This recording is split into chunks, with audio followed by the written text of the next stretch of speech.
സംഭലിലെ അനധികൃത കയ്യേറ്റങ്ങൾ ഒഴിപ്പിക്കുന്നതിനിടെ കണ്ടെത്തിയ ശിവക്ഷേത്രത്തിൽ ആർക്കിയോളജിക്കൽ സർവേ ഇന്ത്യ പരിശോധന നടത്തി. ക്ഷേത്രവുമായി ബന്ധപ്പെട്ട ഭൂമികൾ തിരിച്ചുപിടിക്കുന്നതിന്റെ ഭാഗമായി സംഭലിലെ 24 ഇടങ്ങളിലാണ് പരിശോധന നടത്തിയത്.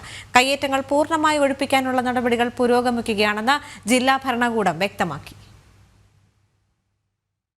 സംബൽ മേഖലയിൽ മുസ്ലിം വിഭാഗങ്ങൾ കൂടുതലായി തമ്പടിച്ചതോടെ പൂജാരിമാർക്ക് പോലും ക്ഷേത്രത്തിലെത്താൻ കഴിയാത്ത അവസ്ഥയായി. ഒടുവിൽ 1978 ക്ഷേത്രം പൂർണ്ണമായി ഉപേക്ഷിച്ച ഭക്തർക്ക് പലായനം ചെയ്യേണ്ടി വന്നു.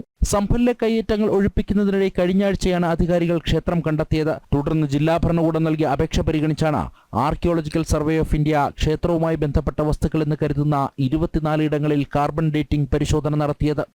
कुल 4 सदस्यीय टीम थी और संबल में 5 तीर्थ और 19 कूपों का एएसआई ने अभी निरीक्षण किया है। और जो भद्रक आश्रम है, स्वर्गदीप है, चक्रपाणी है, प्राचीन तीर्थ, शमशान मंदिर सहित सभी कूपों का निरीक्षण किया है। इसमें जो नया मंदिर मिला है उसका भी सर्वेक्षण शामिल है। कितने सदस्य थे? 4 सदस्य थे। लगभग 8 से 10 घंटे सर्वेक्षण किया। एक दिन पहले हमने पूरी पैमाइश करवा ली थी, जैसे कोई राउंड शेप है या किस शेप क्या है, ताकि उनको समय नहीं लगे. ക്ഷേത്രം കണ്ടെത്തിയതിന് പിന്നാലെ നിത്യാരാധനയും ആരംഭിച്ചു. നിലവിൽ പോലീസ് കാവലുള്ള ക്ഷേത്രത്തിന് ചുറ്റും CCTV ക്യാമറകൾ സ്ഥാപിച്ചു. വൈദ്യുതീകരണമടക്കം പൂർത്തിയായതായി ഭക്തജന സംഘടനകൾ വ്യക്തമാക്കി. ക്ഷേത്രവുമായി ബന്ധപ്പെട്ട മുഴുവൻ വസ്തുക്കളും പരിശോധിച്ച് കണ്ടെത്തുമെന്ന് ജില്ലാ ഭരണകൂടവും അറിയിച്ചു. ജനം, ഡൽഹി.